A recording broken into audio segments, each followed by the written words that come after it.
Hola a todos, ¿qué tal? Muy buenas, bienvenidos a una nueva emisión de En Profundidad, un espacio en donde tratamos de analizar temas del acontecer nacional e internacional con mayor tiempo, con mayor posibilidad de análisis, con mayor posibilidad de reflexión.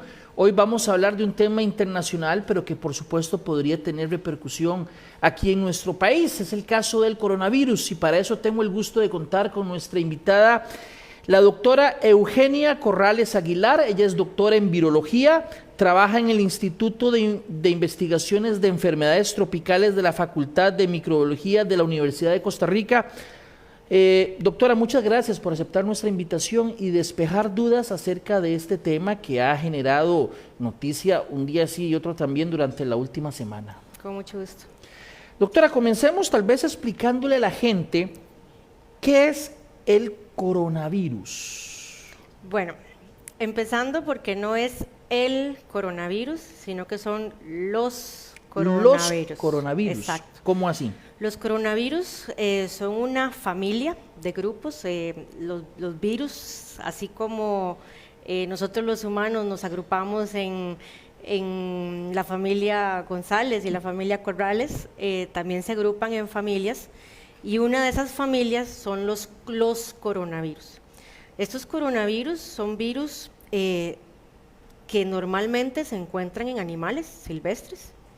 De hecho, hay coronavirus en murciélagos, en pájaros, en ballenas, en gatos, en bovinos, en caballos, en perros, etcétera, en todo un montón de animales.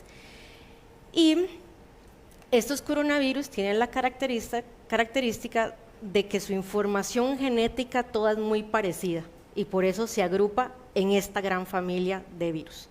Se llaman coronavirus porque cuando se hacen estudios de microscopía electrónica, que es un método para ver cosas muy pequeñas, y los virus son muy pequeños, estos virus tienen como unas protrusiones que se llaman las espículas virales o las proteínas virales, como lo podemos ver en la imagen que están pasando en este momento.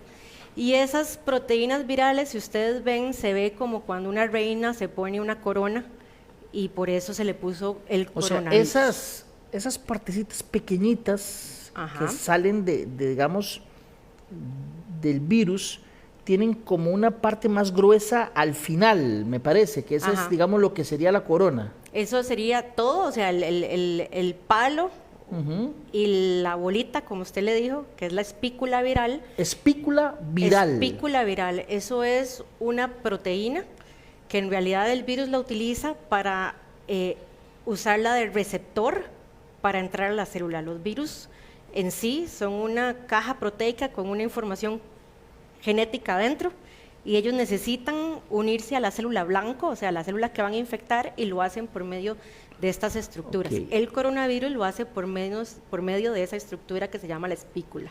Ok, entonces, esta es la estructura de la familia de los coronavirus, a ver si le entendí. Entonces, esa es la familia. Hay otros virus que dependen, digamos, no son coronavirus, sino que tienen otros nombres por las características distintas. Exacto. Por ejemplo, yo que trabajo con dengue y zika, esos dos virus que se transmiten por mosquitos son parte de una familia que se llaman los flavivirus, y flavi viene del latín amarillo, porque el primer virus de esta familia que se describió fue el virus de la fiebre amarilla, que causa que las personas se tornen amarillas. Entonces, el coronavirus es por decirlo de alguna manera, el apellido. Por decir el apellido. ¿Cuál es el nombre del virus del cual se ha estado hablando entonces, erróneamente, digamos en términos general, como coronavirus? El nombre es un nombre preliminar.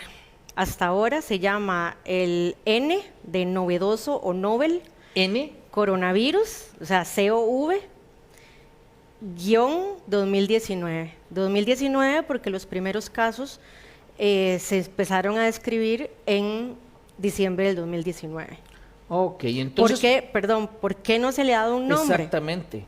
Primero porque si usted ve hay muchos virus en que se les ha dado el nombre del lugar original donde se encontraron. Entonces en este caso, si ustedes ven las redes sociales y las descripciones, artículos científicos, se ve como que dicen el coronavirus de Wuhan. Lo que pasa es que al darle esa connotación geográfica, le está dando un estigma a la zona de Wuhan.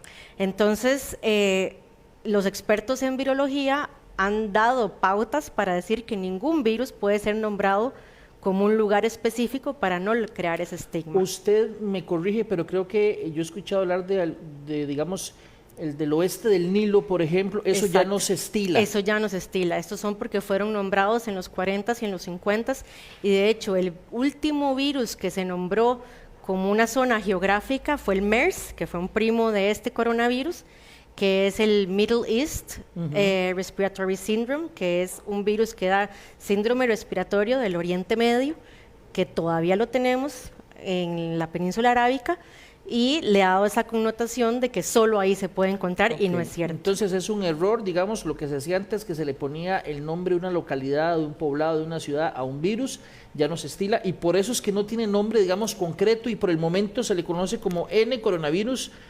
2019. Exacto. Ok.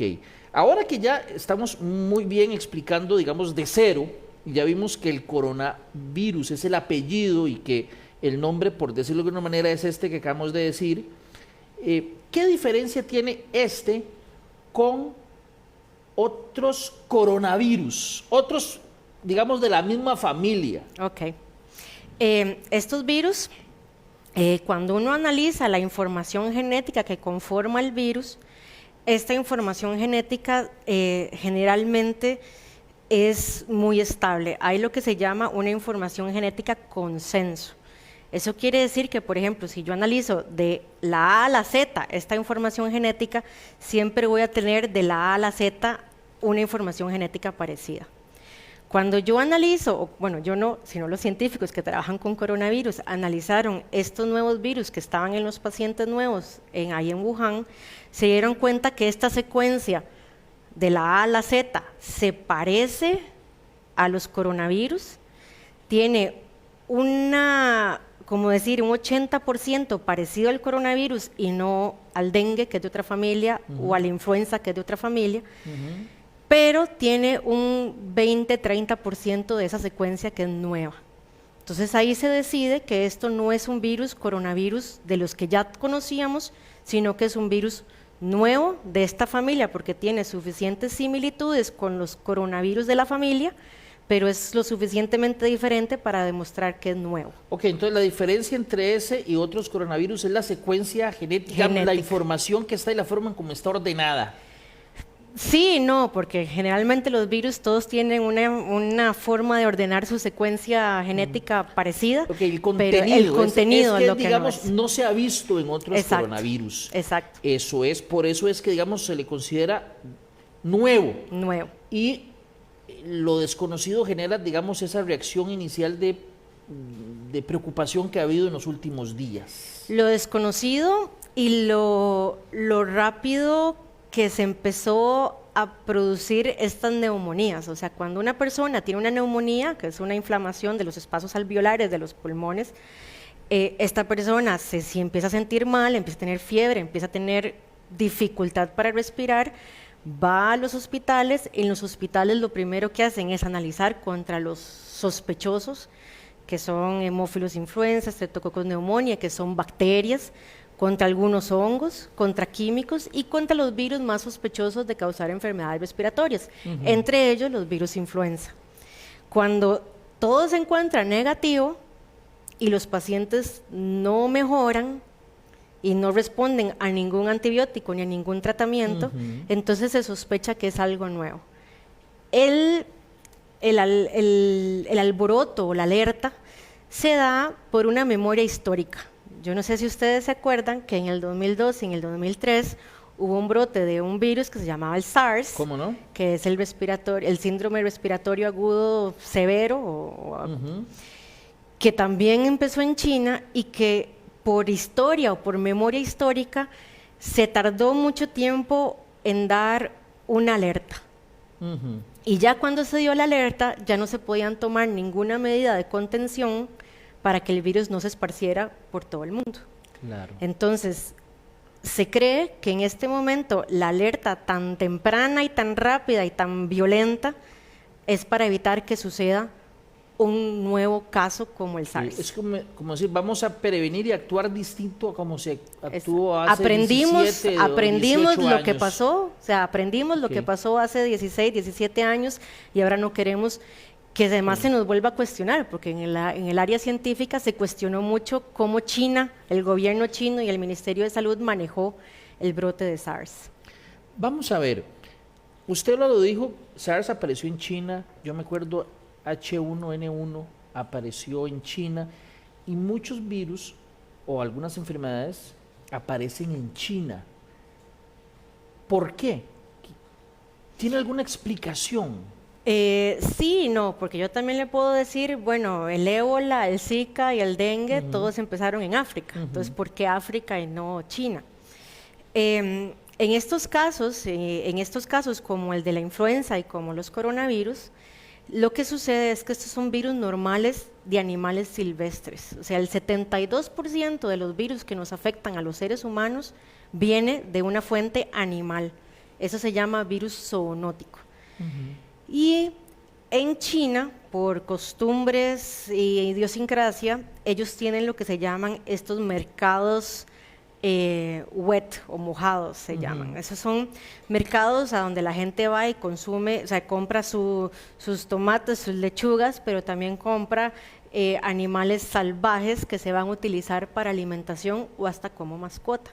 Entonces, con solo hecho de tener el contacto cercano con estos animales salvajes, aumenta la probabilidad de que ese virus brinque de un animal silvestre.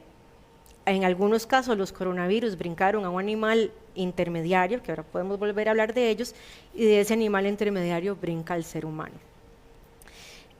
Ahora hablábamos de otros países, como por ejemplo, ¿por qué en India no suceden estas cosas? Y eso es una muy buena pregunta. ¿Por qué no suceden? En mi parecer, y eso es solo mi opinión personal, es también porque en China ese contacto es muy cercano y es muy constante por la gran cantidad de población que tiene el país. Hay una mayor densidad también. Hay una mayor densidad y hay una mayor cercanía. Que también hay en India, entonces vuelve la pregunta. Por eso también hay en India, o sea, es una de las preguntas que todos los científicos nos hacemos muchas veces. Doctora, estaba yo leyendo información ayer que la gente puede encontrar en teletica.com si desea repasar, ahí tenemos bastante información acerca de lo que ha trascendido en los últimos días, que se investigaba si venía de un murciélago o de serpientes a partir casualmente de lo que usted está explicando, ¿verdad? Sin embargo, ¿eso es contacto con el animal vivo o es que se come? ¿Cómo se pasa, digamos? Bueno, le puedo decir que de los más de 200 coronavirus que se conocen que están en animales, 200. Más de 200. Solo 7 han logrado brincar al ser humano. Entre esos 7 que han logrado brincar al ser humano, 4 son los coronavirus que ahora se quedaron clasificados como normales, ¿verdad? Los virus, estos coronavirus producen de un 15 a un 30% de las enfermedades respiratorias anuales en cualquier lugar. ¿Solo 4? Solo 4. ¿Cuáles 4 son? Se llama el 2293, el HCO, no tienen nombre el popular, HQ, así. No, se llaman los coronavirus respiratorios, se llaman. De hecho, hoy los colegas del Hospital de Niños me proporcionaron el dato que, por ejemplo, de 2017 al 2019 han diagnosticado en niños de estos 4 coronavirus por lo menos 43 casos. Entonces, estos coronavirus circulan normalmente entre nosotros. Pero hay 3 que han sido especiales.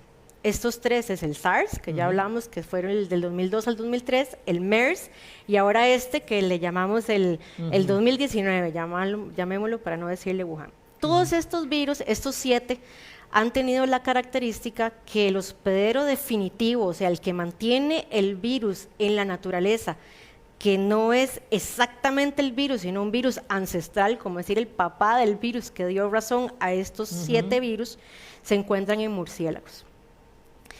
Esto se hace porque se muestrean murciélagos y se detectan que esa información genética se encontró también en los murciélagos. pero no es el mismo virus que afecta al ser humano, sino que es el papá de ese virus. Entonces, algo sucedió que cambió el virus entre el murciélago y el ser humano. Otro animal, posiblemente. Otro animal, por ejemplo, en el SARS se dice que son los felinos, que se llaman civetas. En el caso del MERS son los camellos. En el caso de otros virus son los bovinos, o sea, las para vacas. Los que les gusta la computación es como una interfaz entre dos, alguien llega como y decir el muta conector. El virus lo suficiente como que para que pase al humano. Y usted dijo la palabra clave, suficiente, porque estos virus cada vez que se replican insertan errores y causan mutaciones. Y estas mutaciones son cambios al azar. En algún momento le pueden dar una ventaja, que es transmitirse a otro hospedero, o en otro momento puede decir hasta aquí llega la replicación del virus y el virus desaparece. Entonces, esto no es un proceso, yo le decía a un periodista, no es como que el virus llega y dice, ay, ahora me quiero pasar a infectar a los seres humanos, claro. Sino que es una situación completamente al azar. Entonces, no es que la serpiente, por decirlo, si es que viene de la serpiente, no es que la serpiente pasó de la serpiente al humano, hubo un hospedero previamente. De hecho, esto de la serpiente de ayer a hoy ya se demostró que no es cierto. Entonces, ¿cuál es el candidato? El candidato número 1 que encontraron los todavía del hospedero definitivo es un murciélago, porque encontraron que se parece en el 97-98% a un virus que se encontró en murciélago. Lo de la serpiente, para mí, fue un científico que trató de figurar y que dio una información falsa, porque esa información genética no la encontraron en serpiente. Lo que ellos hicieron fue detectar el virus que encontraron en los pacientes y pensaron que la forma de leer esa información genética se parece a la forma en que la lee la serpiente. Y en eso hicieron el brinco y esta conclusión que es errónea. O sea, en este momento se sabe que el murciélago tenía un virus ancestral, o sea, el papá de este virus que tenemos ahora. No sabemos si este virus necesitó de un animal intermediario, que en este momento no se sabe cuál es, se desconoce. No se fue a muestrear en este mercado de Wuhan y en los animales que estaban vivos, ninguno se encontró. Pero sí se encontró la secuencia genética en superficies como en mesas y en guantes de las personas que descuartizaban estos animales. Usted me pregunta, ¿cómo se transmite esto?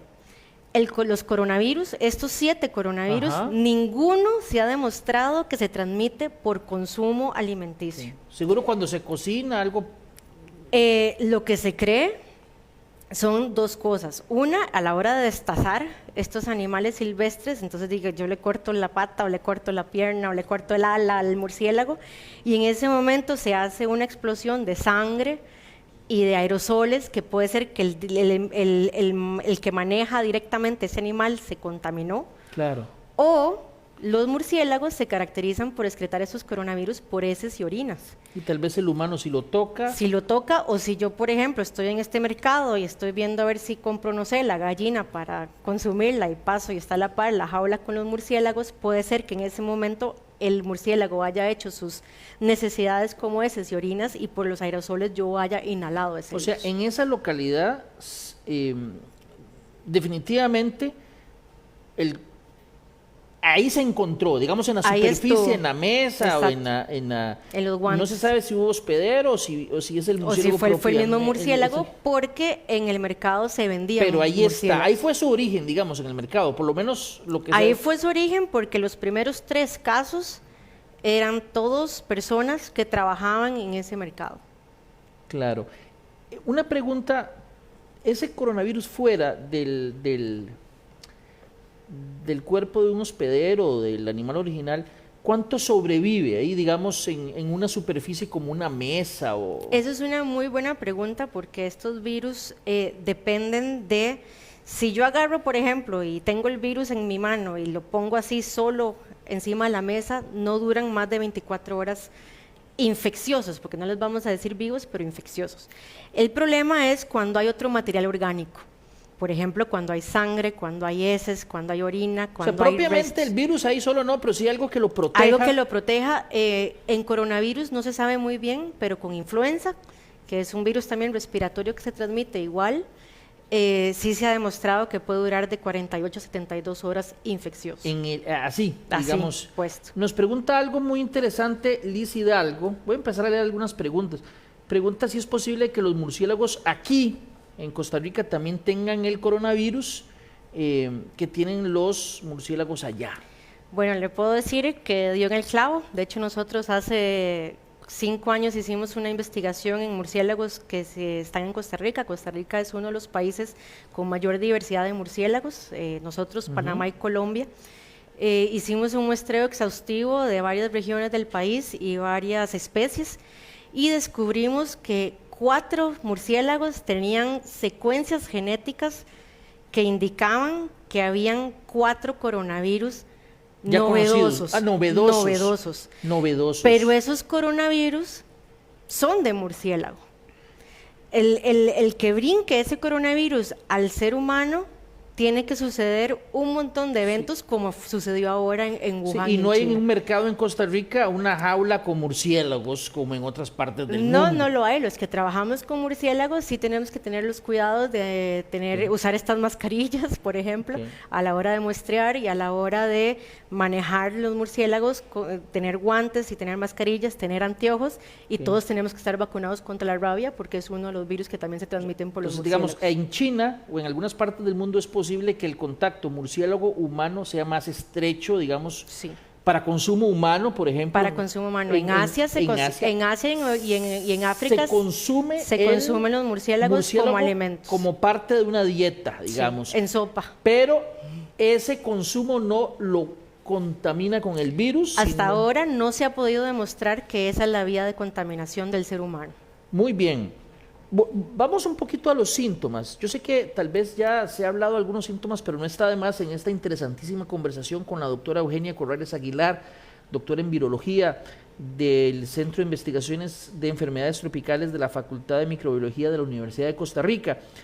Hablemos un poquito de los síntomas y si se diferencian o no de otras enfermedades que uno normalmente le llama gripe o resfriado. Popularmente hablando, evidentemente, porque por supuesto que ustedes tienen bien clasificado eso. En realidad no tanto, o sea, de hecho estas neumonías atípicas, los síntomas fueron fiebre, que eso sí se presentaba en un 97-98% de los pacientes que llegaron a los hospitales, por lo menos de los primeros donde se logró el estudio. Había tos seca, o sea, no es una tos productiva en lo que hay flema ni todo el estilo, ya eso no se presenta en estos virus. Hay dificultad para respirar, o sea, eso que uno siente como me estoy ahogando, estoy falto de aire. Claro. Han habido reportes de diarrea, que eso es algo que, por ejemplo, en una influenza no se ve tanto, o sea, que en un virus respiratorio. Pero hay otras enfermedades que sí dan diarrea y fiebre. O sea, en realidad, tos seca prácticamente, yo le digo a mis estudiantes, cuando usted tiene estos síntomas, puede ser cualquier virus. Porque yo le estoy describiendo a usted lo que le puede dar una persona con influenza A, con influenza B, o sea, con H1N1, con H3N2, con la influenza B, con el parainfluenza 1, 2 y 3, con el respiratorio sincicial, con adenovirus, con metaneumovirus, con el sapovirus y con varias otras. O sea, no hay nada que un síntoma que particularice a este virus, ninguno. Nada. Ninguno. Entonces, por eso cuando se llega un caso sospechoso, cualquier caso sospechoso puede ser este virus. Y por eso, antes, o sea, en la gente que trabaja en clínica, muchas de las neumonías quedan como neumonías de etiología desconocida, o sea, una neumonía en que yo no pude identificar qué fue lo que lo causó. Y entonces, en China, en este momento, por la historia del SARS, dijeron, probemos contra el SARS primero, a ver si no logramos identificar los usuales, que son todos estos que nombré ahora, busquemos el SARS. Y no era el SARS, pero alguien, o sea, ahora hay métodos muy fáciles para poder secuenciar esta información genética muy rápido. Le digo que, por ejemplo, en SARS, desde el primer caso hasta que se supo la información genética y cuál virus fue el causante, fueron 90 días. En este no habían pasado 17 días ya cuando se tenía encontrado cuál fue este virus.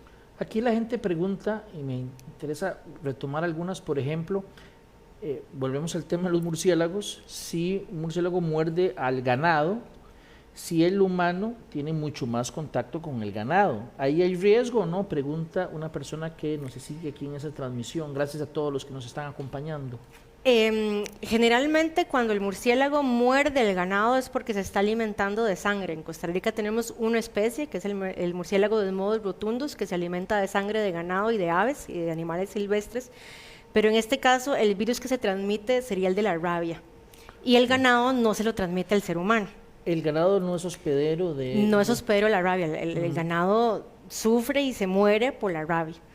En el caso de los coronavirus, podría ser, pero no es lo normal. Vean que lo que yo le digo es que hay muchos virus en diferentes animales silvestres y de todos estos virus, solo 7 han mutado lo suficiente como para estar en contacto con el ser humano. Claro. Entonces, ese de bovinos sí se pudo demostrar que fue bovino y que fue más cercano, pero la posibilidad o la probabilidad de que suceda eso es muy baja. Doctora, vea, voy a tomar esto que tengo en mis manos y le voy a pedir a usted que tome esa y la muestre a la cámara, porque uno ve en televisión y en fotografías y en la web y que la gente anda con esto, así se lo pone, ¿verdad? Y mi pregunta es, ¿esto sirve o no sirve? Porque he escuchado de todo tipo de versiones. Claro. Bueno, primero, si ustedes vieron, son dos diferentes mascarillas. Voy a mostrar esta. Una mascarilla es una mascarilla quirúrgica que se usa sobre todo para proteger cuando la persona, el usuario, habla o tose, no contaminar a la otra persona. La otra es la quirúrgica. Esta, la que yo tengo en mis manos, es una que se llama N95, que sí tiene un filtro, que tiene los poros muy pequeños y que no dejan pasar los virus del ambiente hacia mi persona que la estoy respirando. Entonces, la quirúrgica es sobre todo para proteger al otro. Esta si yo estoy enfermo y toso, que se quede ahí. Que se quede acá. Pero el problema es que cada vez que toso tendría que quitármela, ponerle alcohol o quemarla y botarla y nadie la debería tocar, porque los virus respiratorios generalmente se transmiten cuando yo entro en contacto o con la saliva de la persona que está infectada, ya sea con un estornudo y que libera partículas, o por tos, o por ejemplo, si usted se tosió, se puso la mano en la boca y después me dio la mano para presentarse. Hay un estudio científico que dice que una persona se toca entre 28 y 30 veces la cara y la nariz, y ahí es donde se transmiten los virus. Hay otros virus respiratorios que se transmiten por los ojos, o sea, por la conjuntiva.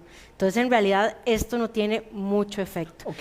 Yo le digo a mis estudiantes, cuando se usan guantes o mascarilla, eso es un falso sentido de seguridad. O sea, lo mejor es lavarse las manos, evitar aglomeraciones, si usted está enfermo, no estar en contacto con personas sanas y usar el protocolo de estornudo y de tos que el Ministerio de Salud ya ha dicho cómo se debe hacer. Vamos a ver, entonces resumiendo, porque esta parte me parece sumamente importante y reveladora. Si yo no tengo el virus y yo me lo pongo, uso esto, poco me va a servir, porque esto es para evitar que yo, si lo tengo, contagie a otros, y aún así no es del todo seguro porque tendría que estar... Imagínense que allá en Asia y cada vez que comen se quitan la mascarilla y se la vuelven a poner, entonces ya en ese pierde todo el sentido. Esto, si yo estoy tratando de protegerme, no tiene mucho sentido. No. Esta tal vez un poquito más por lo que usted me dijo, pero aún así... Tendría que andarla 24/7 y cada vez que toco alguna superficie o estoy en contacto con alguna persona o con un animal silvestre, tendría que lavarme las manos o cambiarme los guantes. Nosotros, por ejemplo, esta es la que usamos cuando trabajamos con murciélagos. Pero por supuesto que no se la están quitando para volver a poner y todo. Y lo otro es, hay unos virus, me dijo usted, que puede entrar por los ojos, ¿verdad? ¿El coronavirus podría entrar por Todavía no se ha demostrado. ¿Otros coronavirus han entrado por los ojos? Ningún coronavirus, pero la influenza sí, por ejemplo. Que era lo que hablábamos. La influenza, por ejemplo, es un virus que causa los mismos síntomas, que es prevenible por vacunación y que un dato que, por ejemplo, ahora de octubre a enero, en Estados Unidos hubo 13 millones de enfermos con 8.200 muertes por influenza. Y estamos comparándolo con 25, 26 muertes que este virus ha tenido. Ahora, nos acaba de preguntar una persona que por qué corona en el nombre. Ya la doctora lo explicó, sería interesante que una vez que concluya la entrevista pueda profundizar, porque al inicio de la entrevista que tenemos acá, se explica que es por la forma que tiene, bueno, ahí está la imagen, por la forma en que tiene el virus cuando se ve a través del microscopio, pero más en detalle, por supuesto, está al inicio de esta conversación que usted puede retomar una vez que concluyamos, puede revisarla. Vamos a ver, ¿qué tan peligroso o amenazante es? Porque usted me dijo, es una alerta que se da más a partir de lo que se aprendió con la experiencia del SARS, por ejemplo, y no necesariamente, me pregunto yo, por una amenaza porque se detecte que sea particularmente peligroso comparado con otros. En este momento, ¿se puede decir qué tan peligroso es o no? En este momento no se puede decir qué tan peligroso es, porque si usted ve el virus desde principios de diciembre ahora, número uno, ha aumentado los casos. Esto no quiere decir que hay más casos, esto quiere decir que hasta finales de diciembre se estableció el método para poder detectar el virus en el laboratorio. Entonces, cada vez más de estas neumonías de etiología desconocida, o sea, que no se sabía qué era lo que causaban, se pusieron en contacto con el diagnóstico de este virus y por eso es que hubo un aumento exponencial de los casos detectados. Sí han habido muertes. Han habido 26 muertes. De estas muertes, por lo menos del conocimiento clínico, las primeras 17 muertes eran personas que tenían alguna comorbilidad, o sea, alguna enfermedad de fondo seria y personas mayores de 65 años. ¿Que aumenta el riesgo? Que aumenta el riesgo de morir, pero no morir por coronavirus, morir por cualquier virus respiratorio. Sé que ustedes ven, por ejemplo, en una gripe, la gente que se muere son los mayores de 65 con factores de riesgo como diabetes, hipertensión, enfermedades cardíacas, enfermedades pulmonares de fondo. Pero hay otros coronavirus que generan una cantidad de muerte similar a esta en pocos días, ¿no? No. Digamos, de los coronavirus de la familia de los coronavirus nuevos, o sea, del SARS, del MERS y de este nuevo, el SARS fue el que causó más muertes, más rápido. Le sigue el MERS y después está este. Pero los otros 4 que yo les decía que eran los normales, los respiratorios aburridos, ahora les dicen los aburridos, no causan tantas muertes. Ok, pero entonces, para ver si le entendí, de los, no se puede decir que este sea más letal en el mismo plazo, en el mismo tiempo que otros coronavirus. Que estos 2 coronavirus. No se puede decir porque es muy pronto. Más agresivos, digamos. Más agresivos. Fueron más agresivos, pero también estuvo aunado a que no hubo las alertas epidemiológicas de control como la que hubo ahora. Entonces, y además tiene uno que pensar que esta semana era la semana festiva más grande en China, porque era el Año Nuevo. De hecho, se movilizan casi 400 millones de personas por esta semana, en comparación, por ejemplo, como un día de Acción de Gracias en Estados Unidos, que se movilizan unas 50 millones de personas. Entonces, si usted me dice, es muy peligroso, yo con lo que estoy viendo hasta ahora le puedo decir no, pero puede ser que eso cambie, porque para mí es más peligroso un virus como influenza, y nadie le pone la atención. A mí me gustaría que todos los años, cuando hay el pico de virus respiratorios, se hiciera el movimiento epidemiológico y noticioso que se le está dando a este virus. ¿Cuánta gente muere por influenza en un año? 500,000 de personas mundialmente.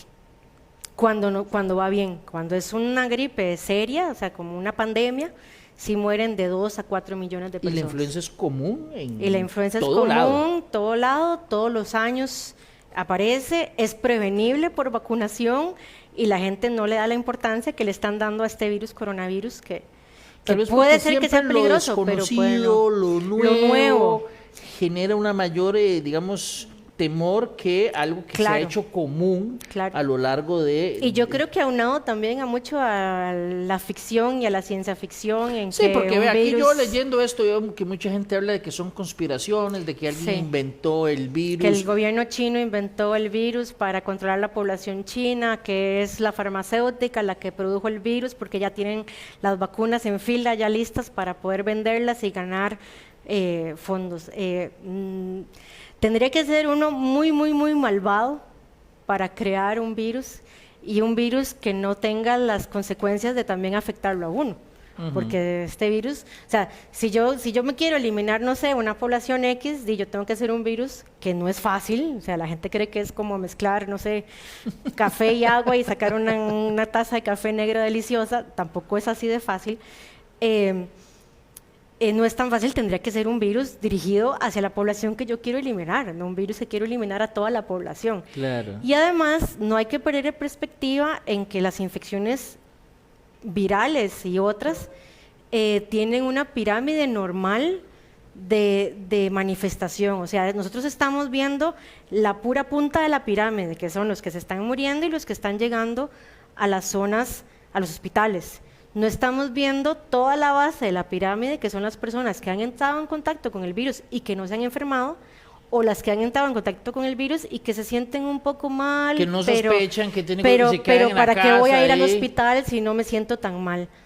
Esos son los peligrosos porque son los que pueden transmitir el virus sin saberlo. Pero eso sucede en Claro, todos los virus. eso. Y lo otro que voy a decir, mucha gente se ha preguntado, ¿ya llegó? Si el caso de tal lugar es en Costa Rica es un caso de coronavirus o no. Eso hasta el momento las autoridades han dicho que no hay. Pero yo le voy a decir algo, doctor, y usted me corrige. Tarde o temprano, sea muy peligroso o no, y usted dice que en principio pareciera que no tanto, tarde o temprano este virus posiblemente va a estar en todo el mundo, porque esa es la tónica que pasa con mucha frecuencia, ¿no? Bueno, si lo comparamos con influenza, sí, pero si lo comparamos con SARS, el SARS en el 2002 o en el 2003 se esparció por todo el mundo y en el 2004 ya no se volvió a encontrar. No, lo que yo quiero decir es desapareció. que tarde o temprano se van a detectar, la gente se van a detectar. Por ejemplo, hoy hubo 2 casos nuevos en Francia confirmados, Claro. pero todos han tenido el vínculo epidemiológico que han estado en Wuhan o han estado en China. Por eso quiero decir que tarde o temprano el virus va a estar presente en América Latina y probablemente o probablemente no llegue. ¿Usted o sea, puede ser, yo le puedo decir, no es imposible, pero es poco probable que llegue. No es imposible, pero es poco probable que llegue. ¿Por qué? Porque ya ahora el gobierno chino puso la cuarentena en todas estas ciudades. Entonces, el virus se dice que tiene de 10 a 14 días para manifestar la parte clínica, o sea, los síntomas. El problema fue la gente que salió de esos lugares antes de que se declarara la cuarentena. O sea, usted me está diciendo que bien manejada la situación, perfectamente podría no llegar a lugares como los nuestros. Perfectamente. Muy bien. Vea, doctora, le agradezco muchísimo. Hay muchas preguntas que nos están haciendo. El tema de las medidas que se anunciaron en el aeropuerto, nos preguntan más sobre la influenza, porque por supuesto que ya la gente, usted les dijo un dato que posiblemente muchos no sabían, y es que la influenza, por más común y ordinaria que uno cree que es, ¿verdad?, genera mucha muerte alrededor del mundo. Nos vuelven a preguntar por las mascarillas. La gente dice que si los restaurantes chinos y que si la gente trabajando en China, eso no tiene nada que ver para el caso nuestro, de hecho, absolutamente nada. De hecho, hoy en Buen Día, en la mañana, le preguntaban que si la celebración del Año Nuevo que va a ser mañana en el barrio chino, que es un festival que si se va o no se va, perfectamente no tiene pueden nada ir, que ver no hay una cosa nada con que la ver, otra. no hay nada. Precisamente por eso se evita poner el nombre geográfico a los virus para no dar ese estigma. Claro. Claro, de verdad, doctora, le agradezco muchísimo el rato que sacó para despejar nuestras dudas.